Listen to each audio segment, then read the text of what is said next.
10 एक वर्षाची असेल ती. पलंगावर पालथी पडून काहीतरी वाचत होती. आपल्याच नादात पुस्तकाची पानं पलटत होती. त्याच्या दुकानातल्या नोकर तिथेच काहीतरी काम करत होता. तिच्या लहानपणापासून त्याच्याकडे कामाला होता. तो अगदी विश्वासू, वेळ पडली की काहीतरी आणून देणारा, दुकानातली घरातली पडेल ती काम करणारा तरुण होता. अजून लग्न झालेले नव्हते. त्याच्यासाठी मुली पाहतात असं काहीतरी आई म्हणायची. तिला फार समजायचं नाही. तिला मांडीच्या मागच्या बाजूला हाताचा स्पर्श झाल्याचे तिला जाणवले. अगदी 2 सेकंदाचा स्पर्श असेल, पण काहीतरी विचित्र होता तो. नेहमीसारखा नाही. काहीतरी असेल असं म्हणून तिने किंचित मागे पाहून परत आपल्या पुस्तकात तोंड खुपसले. 2 मिनिटांनी मात्र तिला कुल्यावर चक्क चिमटा घेतल्याचं जाणवले. आता मात्र ती हडबडली.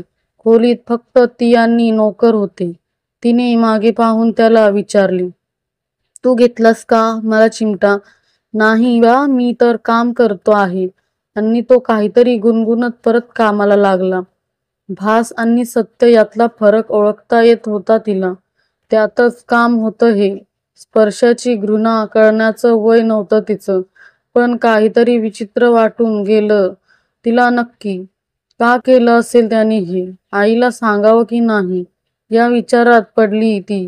म्हणाल तर छोटी गोष्ट होती, पण तिच्या इवलूशा विश्वात बरीच उलथापालथ केली त्या प्रसंगाने. 1-2 वर्षात ती मोठी झाली आणि शेजारचा तरुण मुलगा बोळातून जाताना मुद्दाम अंगाशी लगट करून का जातो? बस कंडक्टर उरलेले पैसे हातात देताना अंमळ थोडा जास्तच वेळ हातात का ठेवतो? रेंगाळतो हे तिला हळूहळू समजायला लागले.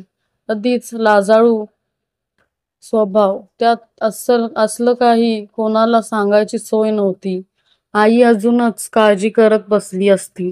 म्हणून मग हे सर्व काही पार्ट ऑफ वुमन्स लाईफ म्हणून चालू राहिले. आजीचा मऊ साईच्या हाताचा स्पर्श, रात्री झोपताना बाबांचा मायेने डोक्यावर फिरणाऱ्या हाताचा स्पर्श, भांडताना झालेल्या भावाचा घुसमुसळा स्पर्श, मनाच्या रस्त्यावर मागे पडले आणि हे सहेतुक विकृत वासनेने बरबटलेले स्पर्श. ड्रायव्हर्स सीटवर बसले एका उन्हाळ्याच्या सुट्टीत लांबच्या काकाकडे ती गेलेली असताना तिला आईची आठवण आली. काकांनी तिचं रडणं थांबवायला तिला जवळ घेतलं आणि तिच्या अंगावरून त्याचा हात फिरू लागला. तिला पटकन त्या दिवशीची चिमट्याची आठवण झाली आणि ती आता नाही येत आहे आठवण असं म्हणून बाजूला झाली. एकदा मावशीच्या घरी राहायला गेलेली असताना लग्न झालेला 2 मुलं असलेला मावस भाऊ मध्यरात्री फक्त तिचंच पांघरूण नीट करायला तिच्या बेडपाशी का येऊन गेला ते तिला आता हळूहळू कळायला लागलं. त्या घरी दोन्ही रात्री मग तिने टकला जाग राहून काढल्या. सुट्टीत शक्यतो कोणाकडे जाणं ती टाळू लागली. सुंदर स्पर्श जणू आयुष्यातून बाद झाले आणि वासनेच्या स्पर्शातून सटकायचे कसे हेच ध्येय होऊन बसले.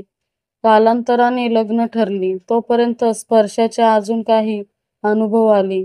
काही बरे वाईट, काही मनाच्या कुपीत दडून ठेवावेसे, काही विसरायची इच्छा असूनही न विसरता येण्यासारखी, काही वासनांध, काही निव्वळ नवऱ्याने पाहिल्याचं स्पर्शात फुलवले, चेतवले आणि त्यांचा आश्वासक प्रेमाच्या स्पर्शाने आत्तापर्यंतची वाईट शिसारी आणणारे अनुभव मनाच्या तळाशी गेले.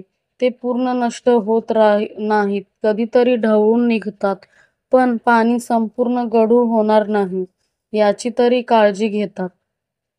आज तिच्या आयुष्यातला सर्वात आनंद दिवस, तिच्या लेकीचा जन्म. दिवसभराच्या तोडकौतुकांनी खूप थकलेली असली तरीही रात्री फक्त त्या दोघी एकमेकींजवळ असताना तिने आपल्या लेकीचं इवलंसं बोट धरून तिला एक वचन दिले. स्पर्श सुंदर असतात बाळा, आणि वाईटही माझ्या प्रेमातून तुला या दोन्हीशी व्यवस्थित ओळख मी तुला करून देईन. त्यांच्याशी डील करायचं बळ मी तुला देईन. कुठल्याही क्षणी तुला काही विचित्र वाटलं तर ते बोलून दाखवायला, व्यक्त करायला मी तुला शिकवीन. अगदी बोलली नाहीस तरी मन कायमचं गडू करून घेणार नाहीस, असं आत्मबळ मी तुला देईन. एका आईचं प्रॉमिस आहे हे तुला. तुझ्या जागी मुलगा झाला असता तरी मी त्याला हेच सांगणार होते. लेकीला जवळ घेऊन तिच्या कोवळा स्पर्श ती मनात साठवत राहिली.